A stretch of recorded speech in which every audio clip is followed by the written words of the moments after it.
কুরবানি করব তারা জিলহজ মাসের চাঁদ ওঠার সাথে সাথেই পায়ের নখ, হাতের নখ, মাথার চুল, কোনো চুল আমরা হাত দেব না। এটা আল্লাহর নবীর আদেশ। কার আদেশ? বিশ্বনবী বলেছেন, মান আরাদা আন ইউদহিয়া, যে ব্যক্তি ইচ্ছা করলো কুরবানি করবে, যে ব্যক্তি ইচ্ছা পোষণ করলো কুরবানি করবে। সুনানি তিরমিজির 1523 নম্বর হাদিস।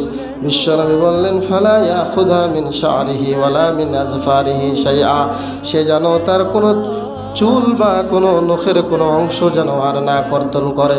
অর্থাৎ চুল এবং নখের কোনো অংশ কর্তন করা যাবে না।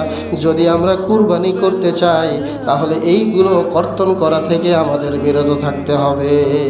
এটা আল্লাহর নবীর আদেশ এবং এটাই সুন্নাত।